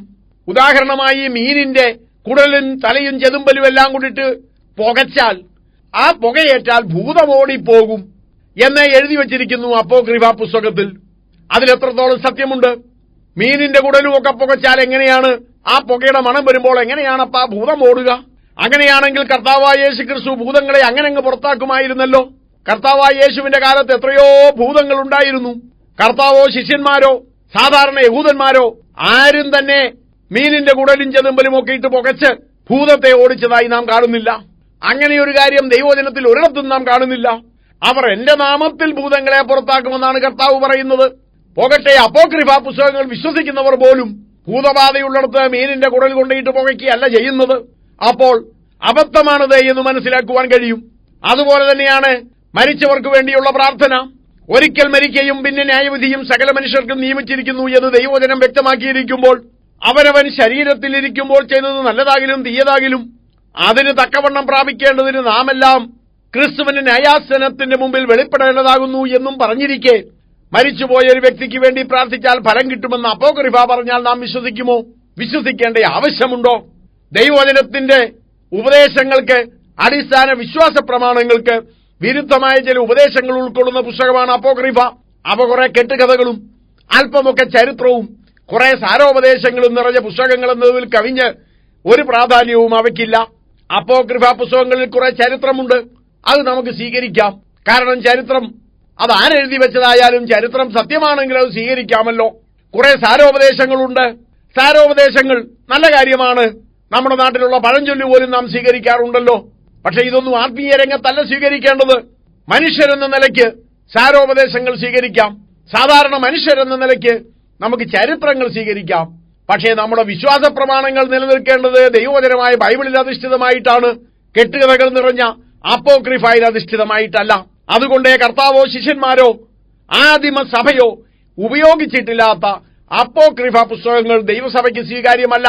ദൈവമക്കൾ അപ്പോക്രിഫയുടെ മേൽ തങ്ങളുടെ വിശ്വാസം കെട്ടിപ്പടുക്കരുത്. പാരമ്പര്യങ്ങളെ മാത്രം ആധാരമാക്കി പട്ടത്തു സഭകളിൽ നിലനിൽക്കുന്നതായ നിരവധി ദുരാചാരങ്ങളുണ്ട്. തുടർന്ന് വരുന്ന ക്ലാസുകളിൽ അവയെക്കുറിച്ച് നാം വിശദമായി പഠിക്കാൻ പോകുകയാണ്. അതുകൊണ്ട് വിശദാംശങ്ങളിലേക്ക് കടക്കാതെ അവ സൂചിപ്പിക്കുവാൻ ആഗ്രഹിക്കുന്നു. ഒന്നാമതായി കൂദാശകൾ. പട്ടത്തു സഭകളിൽ നിലനിൽക്കുന്ന ഒരു കൂദാശയ്ക്കും ദൈവവചനത്തിൽ ആധാരമില്ല. ആദ്യത്തെ കൂദാശയായ മാമോദിസ, വിശ്വസിക്കുന്ന വ്യക്തികളെ വെള്ളത്തിൽ മുക്കി മാമോദിസ കൊടുക്കുന്ന കാര്യം ദൈവവചനത്തിലുണ്ട്. എന്നാൽ യേശുക്രിസ്തുവിനെ രക്ഷിതാവായി സ്വീകരിച്ചിരിക്കുന്നു എന്ന് വാഗൊണ്ട് ഏറ്റുപറയാൻ പ്രായമാകാത്ത കുട്ടികളെ വല്ലവരും അവർക്ക് വേണ്ടി പകരം വിശ്വസിച്ച് കഴിയുമ്പോൾ അല്പം വെള്ളം തലയിലൊഴിച്ച് മാമോദീസ കൊടുക്കുന്നതായ രീതി ദൈവവചനത്തിലുള്ളതല്ല. കൂദാശകളിലൊന്നായ മാമോദീസ ദൈവവചനത്തിലുള്ളതല്ല. കുമ്പസാരം. കുമ്പസാരത്തെക്കുറിച്ച് വിശദമായി നാം പഠിക്കുന്നുണ്ട്. കുമ്പസാരം എന്നൊരു ശുശ്രൂഷ അല്ലെങ്കിൽ ഒരു കൂദാശ അത് ദൈവവചനത്തിലില്ല. അപ്പോസ്തലന്മാരോ കർത്താവോ മറ്റ് ശിഷ്യന്മാരോ ഈ തരത്തിലുള്ള കാര്യം ചെയ്തതായി ദൈവവചനത്തിൽ നാം കാണുന്നില്ല. പത്രോസോ പൗലോസോ ചെന്ന് ഏതെങ്കിലും സ്ഥലത്ത് ചെന്നപ്പോൾ ആൾക്കാർ അവരുടെ മുമ്പിൽ വന്ന് കുമ്പസാരിച്ചു എന്ന് നമുക്ക് കാണുവാൻ കഴിയുന്നതല്ല. അതുകൊണ്ട് കുമ്പസാരം എന്ന് പറയുന്ന ഈ കൂദാശയ്ക്ക് ദൈവവചനത്തിൽ ആധാരമില്ല. അതുപോലെ കുർബാന എന്ന് ഇവർ പറയുന്നതായ കാര്യം ദൈവവചനത്തിലുള്ളതല്ല.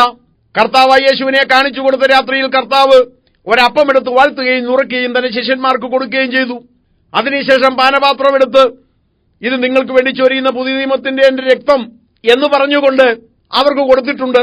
കർത്താവ് വരുവോളം നാം ഇത് അനുഷ്ഠിക്കേണ്ടതുമാണ്. അങ്ങനെ ഒരപ്പമെടുത്ത് നുറുക്കി എല്ലാവർക്കും കൊടുക്കുകയും പാനപാത്രം വാഴ്ത്തി കൊടുക്കുകയും ചെയ്യുന്നത് ദൈവവചനത്തിലുള്ള കാര്യമാണ്. എന്നാൽ കുർബാന എന്ന പേരിൽ പട്ടത്തു സഭകളിൽ നടക്കുന്നതായ ശുശ്രൂഷ ദൈവവചനത്തിലുള്ളതല്ല. അതേപ്പറ്റിയും വിശദമായി പിന്നാലെ നമുക്ക് പഠിക്കാം. പിന്നെ സ്ഥൈര്യലേപനം, മൂറം തേക്കൽ എന്നൊക്കെ പറയുന്ന പരിപാടി അങ്ങനെ ഒരിക്കലും അപ്പോസ്തലന്മാരോ ആദിമ സഭയോ ചെയ്തിട്ടില്ല. അങ്ങനെ ദൈവസഭയിൽ ഒരു നടപടിക്രമമില്ല. ദൈവവചനത്തിൽ അതേപ്പറ്റി ഉപദേശമില്ല. ലേഖനങ്ങളിൽ സൂചന പോലുമില്ല. അതേ ദൈവവചനത്തിൽ ഇല്ലാത്തതായ ഒരു ഉപദേശമാണ്. പിന്നെ വിവാഹം എല്ലാവർക്കും മാന്യം. അത് വിശ്വാസിക്കും അവിശ്വാസിക്കും മാന്യം. വിവാഹത്തെ ഒരു കൂദാശയാക്കാനോ വിവാഹത്തിലൂടെ ആരെങ്കിലും സ്വർഗത്തിലെത്തുമെന്ന് പറയാനോ സാധിക്കുന്നത് കാര്യമല്ല. അതൊരു കൂദാശയുമല്ല. വിവാഹം എന്ന് പറയുന്നത് അവിശ്വാസിയും വിശ്വാസിയും എല്ലാം ഒന്നുപോലെ നടത്തുന്നതായ കാര്യമാണ്. അത് പവിത്രവുമാണ്. പക്ഷേ അതിനെ കൂദാശയാക്കാൻ ദൈവവചനത്തിൽ ആധാരമില്ല. അപ്പോസ്തലന്മാരോ ആദിമ സഭയോ ആരുടെയെങ്കിലും വിവാഹം നടത്തിക്കൊടുത്തതായി ദൈവവചനത്തിലില്ല. ഓരോ ദേശത്തും ആ ദേശത്തെ സമുദായത്തിന്റെ ആചാരമനുസരിച്ച് ആ ദേശത്തുള്ളവരുടെ രീതി അനുസരിച്ച് വിവാഹങ്ങൾ നടന്നു എന്നല്ലാതെ അതിൽ സഭ ഇടപെട്ടിരുന്നില്ല. അപ്പോസ്തലന്മാരോ ദൈവദാസന്മാരോ വിവാഹത്തിനെ മേൽനോട്ടം വഹിക്കുകയോ ശുശ്രൂഷ നടത്തുകയോ ചെയ്തതായി ദൈവവചനത്തിലില്ല. വിവാഹത്തോടുള്ള ബന്ധത്തിൽ ആകെ നാം കാണുന്നത് കാനാവിലെ കല്യാണത്തിൽ യേശു പങ്കെടുത്തു എന്നാണ്. യേശു അവിടെ വിവാഹം നടത്തിക്കൊടുത്തില്ല. ക്ഷണിക്കപ്പെട്ട അനേകരിൽ ഒരുവനായി യേശു അതിൽ പങ്കെടുക്കുക മാത്രം ചെയ്തു. ആ ഒരു കാര്യം മാത്രം ചൂണ്ടിക്കാട്ടിക്കൊണ്ട് അതൊരു കൂദാശയാണെന്ന് പറയാനുള്ള ആധാരമില്ല. അതുപോലെ പൗരോഹിത്യം എന്ന വിഷയത്തെ സംബന്ധിച്ച് അടുത്ത ക്ലാസ്സിൽ നാം പഠിക്കുന്നുണ്ട്. അപ്പോൾ ഞാനത് വിശദീകരിക്കാം. ഏതായാലും പൗരോഹിത്യം അല്ലെങ്കിൽ പട്ടം കൊടുക്കൽ എന്നൊരു കൂദാശ നിലവിലുണ്ട്. പക്ഷേ അങ്ങനൊരു കൂദാശയെക്കുറിച്ചും ദൈവവചനത്തിൽ സൂചന പോലുമില്ല. ഇന്ന് കാണുന്ന പട്ടം കൊടുക്കൽ, പൗരോഹിത്യം ദൈവവചനത്തിന്റെ പരിധിക്ക് പുറത്തുള്ള കാര്യമാണ്. പിന്നെ ഒടുക്കത്തെ ഒപ്പുശ്രമായെന്നോ അന്ത്യകൂദാശയെന്നോ ഒക്കെ പറയുന്നതായ കൂദാശ, ഒരു വ്യക്തി മരിക്കുമെന്ന് ഉറപ്പായി കഴിയുമ്പോൾ അദ്ദേഹത്തെ മരണത്തിന് സജ്ജമാക്കുവാൻ വേണ്ടി കൊടുക്കുന്ന കൂദാശ, അങ്ങനെയൊന്നേ ദൈവവചനത്തിലില്ല. രോഗിയായി കിടക്കുന്നവൻ സഭയിലെ മൂപ്പന്മാരെ വരുത്തുകയും മൂപ്പന്മാർ അവനെ എണ്ണപൂശി പ്രാർത്ഥിക്കുകയും ചെയ്യുവാൻ യാക്കോബിന്റെ ലേഖനത്തിലുണ്ട്. വിശ്വാസത്തോടുകൂടിയ പ്രാർത്ഥന ദീനക്കാരനെ രക്ഷിക്കുമെന്നല്ലാതെ ഇപ്രകാരം പ്രാർത്ഥന കഴിച്ചാൽ ദീനക്കാരൻ മരിച്ചു പോകുമെന്ന് ദൈവവചനത്തിലില്ല. ഒടുക്കത്തെ ഒപ്പുഷുമായോ അന്ത്യകൂദാശയോ ദൈവവചനത്തിന് പുറത്തുള്ള കാര്യമാണ്. അങ്ങനെ പട്ടത്വ സഭകൾ പഠിപ്പിക്കുന്ന ഒരു കൂദാശയും ബൈബിളിലില്ല. ഈ കൂദാശകളാൽ രക്ഷിക്കപ്പെടുവാൻ കഴിയുകയുമില്ല. എങ്കിലും ഇതൊക്കെ പാരമ്പര്യമായി ഉള്ളതാണെന്നും ഇത് ദൈവത്തിന്റെ വകയാണെന്നും ഒക്കെ അവർ സ്ഥാപിക്കാൻ ശ്രമിക്കാറുണ്ട്. ഇതിൽ പലതിനും പാരമ്പര്യമുണ്ടെന്നത് ശരി തന്നെയാണ്. പക്ഷേ അത് ക്രൈസ്തവ പാരമ്പര്യമല്ല, ജാതീയ പാരമ്പര്യമാണ്. പുറജാതിക്കാർ ചെയ്തിരുന്ന ചില ആചാരങ്ങളൊക്കെ ചിലരൊക്കെ കടമെടുത്ത് ദൈവവചനത്തോട് കൂട്ടിച്ചേർത്ത് ഉണ്ടാക്കിയെടുത്തതാണ്. ദൈവവചനത്തിന്റെ പരിധിയിൽപ്പെട്ട കാര്യമല്ല.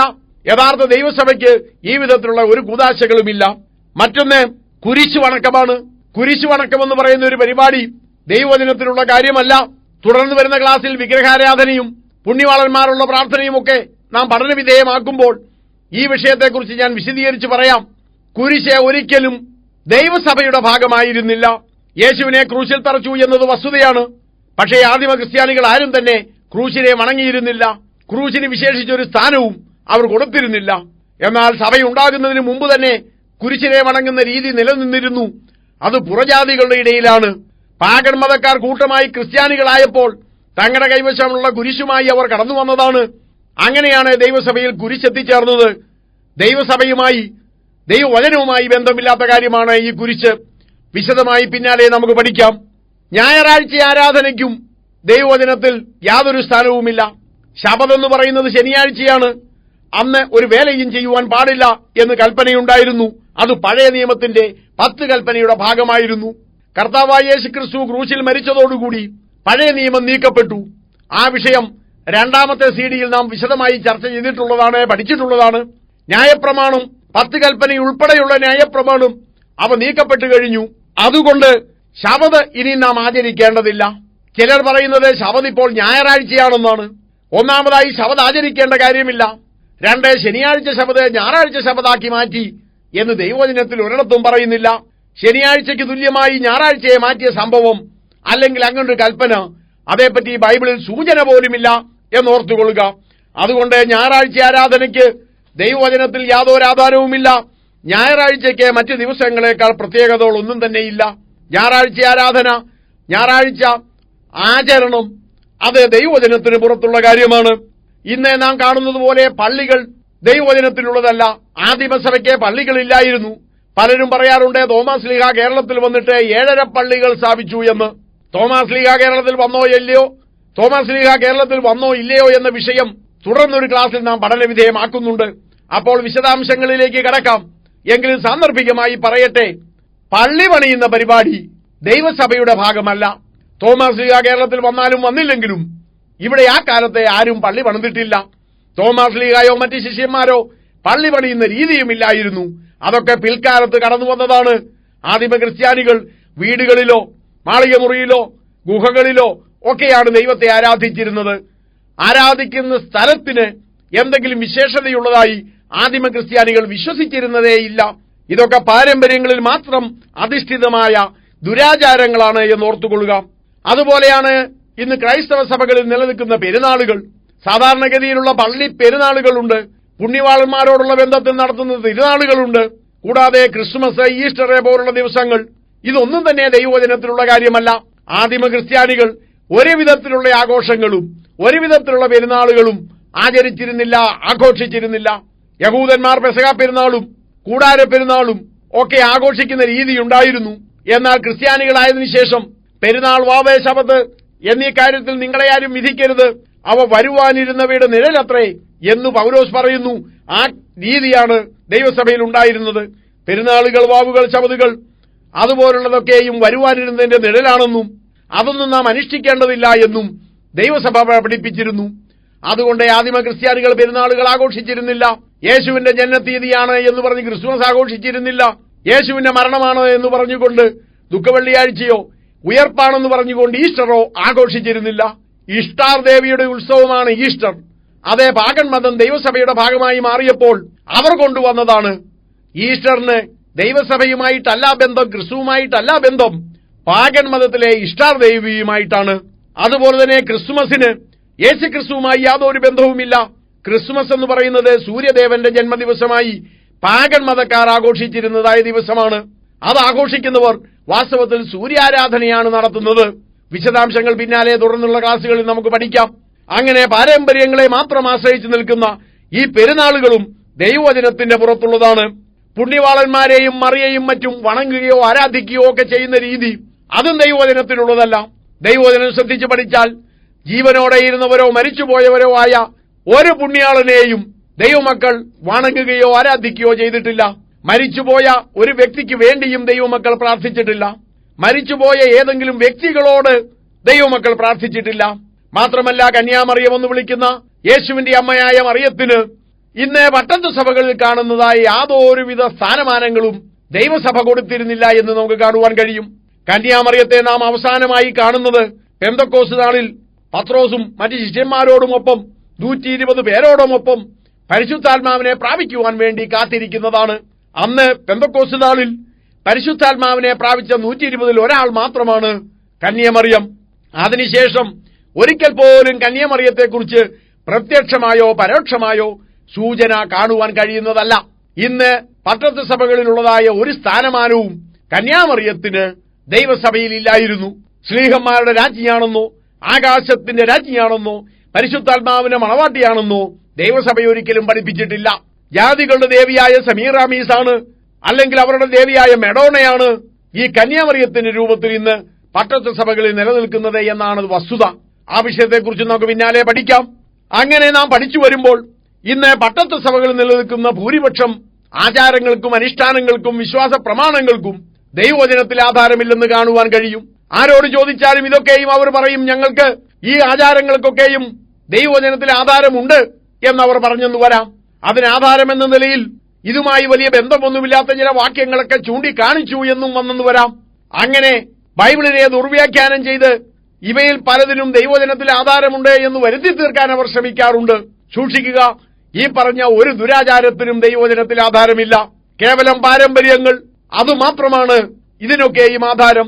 ഈ പാരമ്പര്യങ്ങളിൽ പലതിനും 10-15 നൂറ്റാണ്ടിലധികം പഴക്കമില്ല. ചില ദുരാചാരങ്ങൾക്ക് 17-18 നൂറ്റാണ്ട് വരെ പഴക്കമുണ്ടായെന്ന് വരാം. എങ്കിലും ഈ ദുരാചാരങ്ങളിൽ മിക്കതും ദൈവസഭയിൽ കടന്നുകൂടിയത് AD 4-ാം നൂറ്റാണ്ടിലാണ്. കോൺസ്റ്റന്റൈൻ ചക്രവർത്തി മതപരിവർത്തനം നടത്തി ക്രിസ്ത്യാനിയാകുകയും ക്രിസ്തുമതത്തെ രാജകീയ മതമായി പ്രഖ്യാപിക്കുകയും ചെയ്തതോടുകൂടി പാഗൺ മതത്തിലുണ്ടായിരുന്ന വിശ്വാസികൾ ക്രിസ്തുമതത്തിലെത്തി. യാതൊരു മനപരിവർത്തനവും കൂടാതെ, യാതൊരു മനസ്സാന്തരവും കൂടാതെ, വീണ്ടും ജനനത്തിന്റെ അനുഭവം കൂടാതെ ദൈവസഭയിലെത്തിയതായ പാഗൺ മതക്കാരാണ് തങ്ങളുടെ ഇടയിലുണ്ടായിരുന്ന ഈ ദുരാചാരങ്ങളൊക്കെ ദൈവസഭയിൽ കൊണ്ടുവന്നത്. അങ്ങനെ പാഗൺ മതത്തിൽ നിന്നും ക്രൈസ്തവ സഭ കടമെടുത്തതാണ് മേൽപ്പറഞ്ഞ എല്ലാ ദുരാചാരങ്ങളും. കൂദാശകൾ അങ്ങനെ കടമെടുത്തതാണ്. ക്രൈസ്തവ സഭകളിൽ നിലനിൽക്കുന്ന പൗരോഹിത്യം ആ വഴിക്ക് വന്നതാണ്. അതുപോലെ കുരിശുവണക്കം തമ്മൂസ് ദേവനെ ആരാധിക്കുന്നതാണ്. ഞായറാഴ്ച സൺഡേ സൂര്യദേവനെ ആരാധിക്കുന്നതാണ്. അതുപോലെ പെരുന്നാളുകളെ, ക്രിസ്മസ്, ഈസ്റ്റർ തുടങ്ങിയവയെല്ലാം തന്നെ ജാതികളുടെ സംഭാവനയാണ്. പുണ്യവാളന്മാരെ വണങ്ങുന്ന രീതി, ആരാധിക്കുന്ന രീതി അത് ജാതികളിൽ നിന്നും പഠിച്ചതാണ്. ജാതികളുടെ ദേവിയായ മെഡോണയെ കന്യാമറിയമാക്കി ആരാധിക്കുകയാണ്. അങ്ങനെ ദൈവവചനത്തിൽ ആധാരമില്ലാത്ത നിരവധി ദുരുപദേശങ്ങൾ നിലനിൽക്കുന്നു. അവയിൽ പ്രധാനപ്പെട്ടതിനെക്കുറിച്ച് ഈ സിഡിയിൽ നാം പഠിക്കുന്നതാണ്. ചിലതിനെക്കുറിച്ച് 1-ാമത്തെ സിഡിയിൽ പഠിച്ചു കഴിഞ്ഞു. 3-ാമത്തെ സിഡിയിൽ ചില കാര്യങ്ങൾ പറഞ്ഞിട്ടുണ്ട്. തുടർന്ന് വരുന്ന സിഡികളിലും സാന്ദർഭികമായി പലതും പരാമർശിക്കുന്നതുമാണ്. ഇത്രയുമൊക്കെ പറഞ്ഞപ്പോൾ പലർക്കും സംശയം തോന്നും, ദൈവസഭയിൽ ഇതുപോലെ ദുരാചാരങ്ങളുണ്ടെങ്കിൽ, പട്ടത്ത് സഭകളിൽ നിലനിൽക്കുന്നത് ഭൂരിപക്ഷവും ദുരാചാരങ്ങളാണെങ്കിൽ ഏതാണ് ശരിയായ ആചാരം? എങ്ങനെയാണ് സത്യമറിയുക? എങ്ങനെയാണ് വഴിതെറ്റാതെ ജീവിക്കാൻ കഴിയുക? വളരെ എളുപ്പം സാധിക്കുന്ന കാര്യമാണ്. ദൈവവചനത്തിലേക്ക് മടങ്ങി വരിക. ദൈവവചനം എന്താണ് പഠിപ്പിക്കുന്നത് എന്ന് ശ്രദ്ധിക്കുക. ദൈവവചനത്തിൽ ആധാരമുള്ളത് മാത്രം അംഗീകരിക്കുക. ദൈവവചനത്തിൽ ആധാരമില്ലാത്തതൊക്കെയും വിട്ടുകളയുക. ഉദാഹരണമായി, കന്യാമറിയത്തോട് നിങ്ങൾ പ്രാർത്ഥിക്കുന്നു, പരിശുദ്ധ മറിയമേ തമ്പുരാന്റെ അമ്മേ, പാപികളായ ഞങ്ങൾക്ക് വേണ്ടി ഇപ്പോഴും എപ്പോഴും ഞങ്ങളുടെ മരണസമയത്തും തമ്പുരാനോട് അപേക്ഷിച്ചു കൊള്ളണമേ. ഇത് ശരിയാണോ തെറ്റാണോ? ഇങ്ങനെ പ്രാർത്ഥിക്കുവാൻ ദൈവവചനത്തിൽ ആധാരമുണ്ടോ? അറിയുവാനായി ദൈവവചനം പരിശോധിക്കുക. 1. മറിയം ജീവനോടെ ഇരുന്നപ്പോൾ ആരെങ്കിലും ഈ വിധത്തിൽ മറിയത്തോട് പ്രാർത്ഥിച്ചിട്ടുണ്ടോ? അതിനെ ദൈവവചനത്തിൽ ആധാരമില്ല. 2. മറിയം മരിച്ചതിന് ശേഷം ആരെങ്കിലും ഇങ്ങനെ പ്രാർത്ഥിച്ചതായി കാണുവാൻ കഴിയുമോ? അതും കാണുവാൻ കഴിയുന്നതല്ല. 3. മരിച്ചുപോയ ഏതെങ്കിലും വ്യക്തിയോട് ആരെങ്കിലും പ്രാർത്ഥിച്ചതായി ദൈവവചനത്തിലുണ്ടോ? കാണുവാൻ കഴിയുന്നതല്ല. 4. നമുക്ക് രക്ഷ പ്രാപിക്കുവാൻ മറ്റേതെങ്കിലും വ്യക്തിയോട്, ജീവനോടെ ഇരിക്കുന്നവരോ മരിച്ചുപോയവരോ ആയ ഏതെങ്കിലും വ്യക്തിയോട് പ്രാർത്ഥിക്കുന്നതായി ദൈവവചനത്തിലുണ്ടോ? ഇല്ല. പിന്നെ എങ്ങനെയാണ് നമ്മുടെ രക്ഷയ്ക്കായി പ്രാർത്ഥിക്കുന്നത്? ദൈവവചനം പഠിച്ചാൽ നമുക്ക് മനസ്സിലാകും. പിതാവായ ദൈവത്തോട് പുത്രന്റെ നാമത്തിൽ പരിശുദ്ധാത്മാവിൽ നിറഞ്ഞ് നാം പ്രാർത്ഥിക്കണം. 1-ാമത്തെ CD-യിൽ പ്രാർത്ഥന എന്ന വിഷയത്തിൽ ഞാനിത് വിശദീകരിച്ചിട്ടുള്ളതാണ്. പിതാവായ ദൈവത്തോട് വേണം നാം പ്രാർത്ഥിക്കേണ്ടത്. അതേ കർത്താവായ യേശുവിന്റെ നാമത്തിൽ വേണം പ്രാർത്ഥന. പരിശുദ്ധാത്മാവിൽ നിറഞ്ഞു വേണം പ്രാർത്ഥന. ആ പ്രാർത്ഥനയ്ക്കാണ് ദൈവം മറുപടി തരുന്നത്. പരിശുദ്ധ മറിയമേ എന്ന് പറഞ്ഞുകൊണ്ട് മറിയത്തോട് പ്രാർത്ഥിച്ചാൽ ഒരു ഫലവും ലഭിക്കയില്ലെന്ന് മാത്രമല്ല, ഒരുപക്ഷെ സാത്താൻ വല്ല മറുപടിയും തന്നെന്നും വരാം. മറിയം പരിശുദ്ധയോ വിശുദ്ധയോ ആരുമാകട്ടെ, മറിയം മരിച്ചിട്ട് കുറഞ്ഞപക്ഷം 19 നൂറ്റാണ്ടെങ്കിലുമായി. മറിയം ഇപ്പോൾ സ്വർഗത്തിൽ വിശ്രമിക്കുകയാണ്. കോടാനുകോടി പ്രകാശവർഷം അകലെ സ്വർഗത്തിൽ വിശ്രമജീവിതം നയിക്കുന്നതായ ആ കന്യാമറിയത്തിന് നമ്മൾ ഭൂമിയിൽ നിന്ന് പ്രാർത്ഥിക്കുന്നത് കേൾക്കുവാൻ കഴിയുന്നതല്ല. കേൾക്കുമെന്ന് വെറുതെ വാദത്തിനു വേണ്ടി സമ്മതിച്ചാൽ പോലും മറിയം യേശുവിനോട് പ്രാർത്ഥിക്കുമെന്നോ, മറിയം ദൈവത്തോട് പ്രാർത്ഥിക്കുമെന്നോ, അങ്ങനെ നമ്മുടെ കാര്യം സാധിക്കുമെന്നോ ദൈവവചനം തെളിയിക്കുന്നില്ല.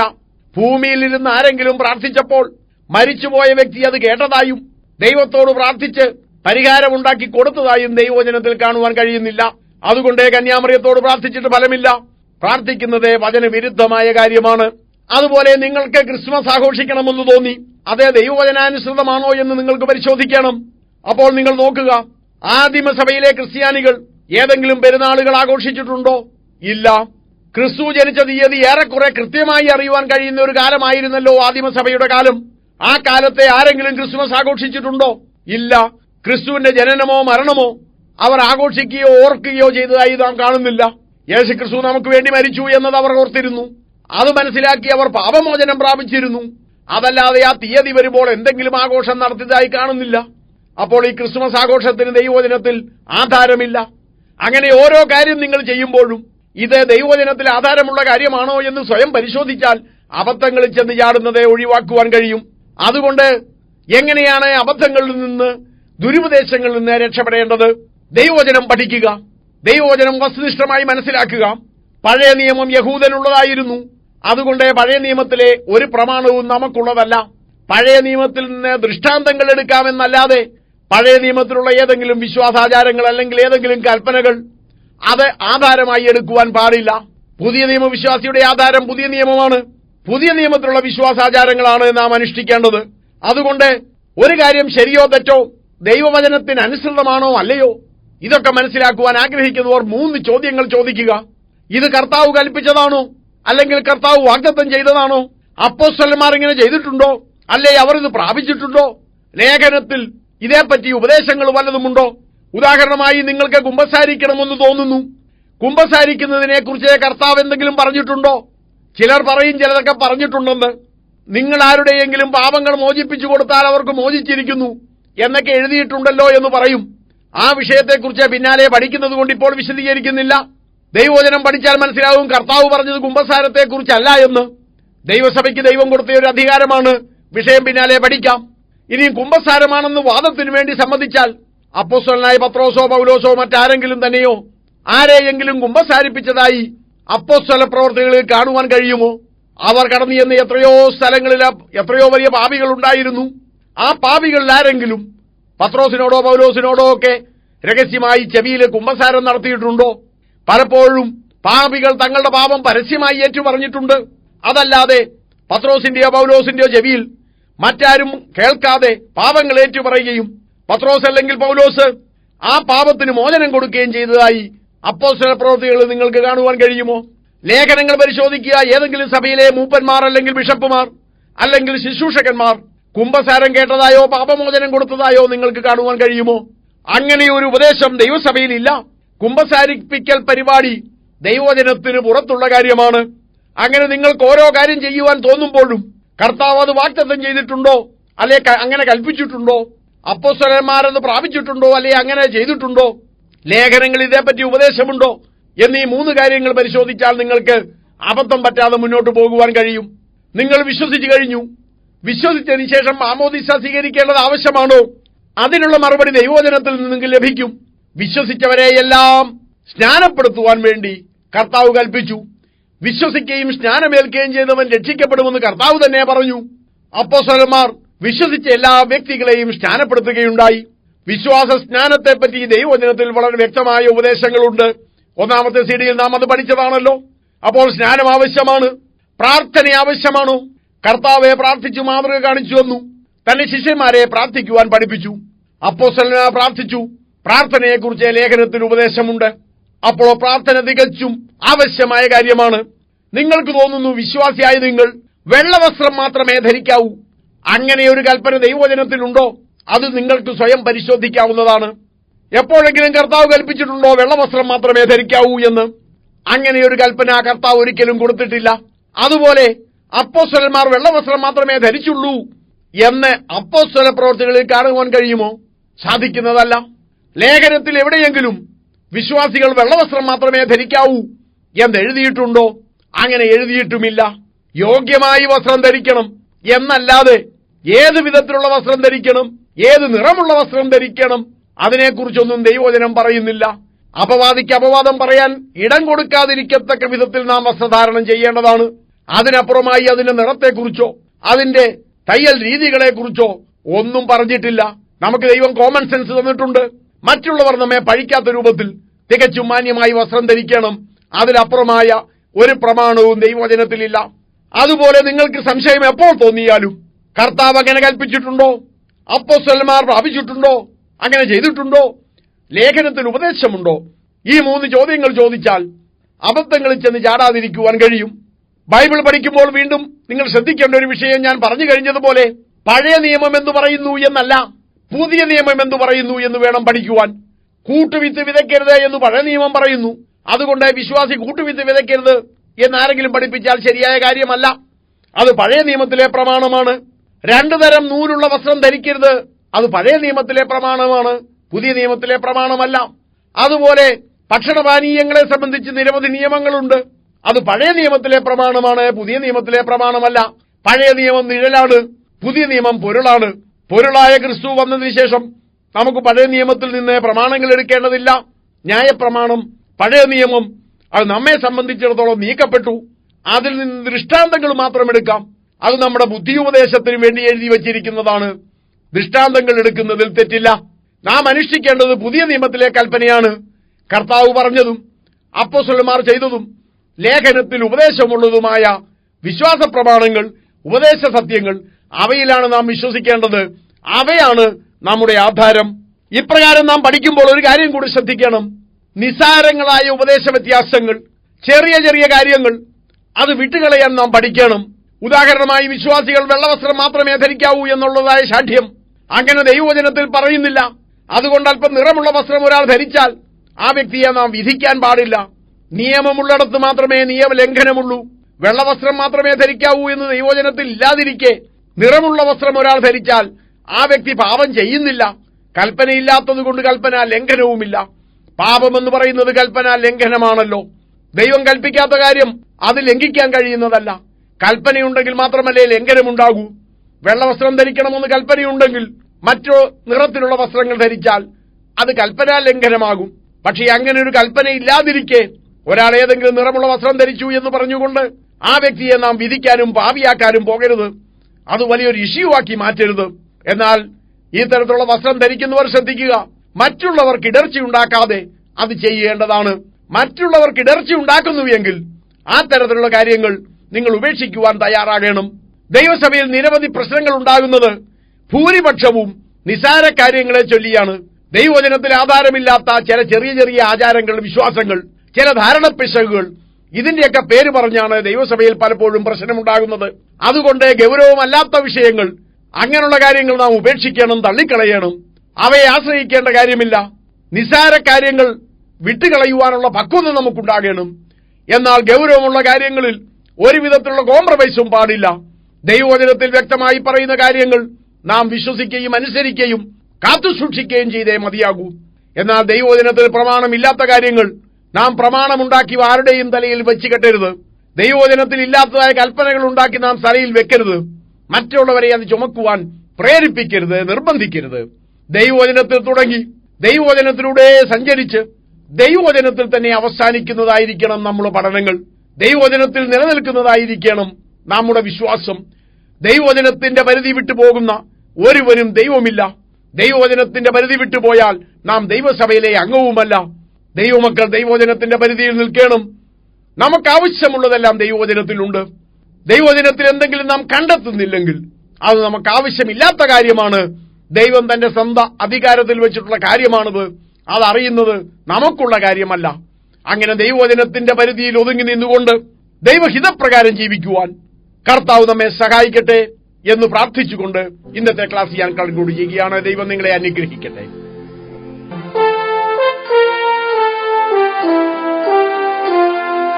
ജനിച്ചു പ്രവൃത്തി ചെയ്തു മരിച്ചു മൂന്നാം ദിനത്തിൽ മരണത്തെ ജയിച്ചേശു ഉയരത്തിൽ പോയി. ജനിച്ചു പ്രവൃത്തി ചെയ്തു മരിച്ചു മൂന്നാം ദിനത്തിൽ മരണത്തെ ജയിച്ചേശു ഉയരത്തിൽ പോയി. പാപവും ശാപവും നീക്കി തൻ ജയം നൽകി പാപികൾക്കവൻ നിത്യ ശാന്തി നൽകി. പാപവും ശാപവും നീക്കി തൻ ജയം നൽകി പാപികൾക്കവൻ നിത്യ ശാന്തി നൽകി. കാഹളം കാതുകളിൽ കേട്ടിടാറായി ദൈവദൂതർ പൊൻവീണകൾ മീട്ടിടാറായി. ദൈവദൂതർ പൊൻവീണകൾ മീട്ടിടാറായി. യേശുദാനരുളിയ വാഗ്ദത്തം നിറവേറാൻ കാലങ്ങൾ നമ്മെ വിട്ടു പായുകയാ. യേശുദാനരുളിയ വാഗ്ദത്തം നിറവേറാൻ കാലങ്ങൾ നമ്മെ വിട്ടു പായുകയാ.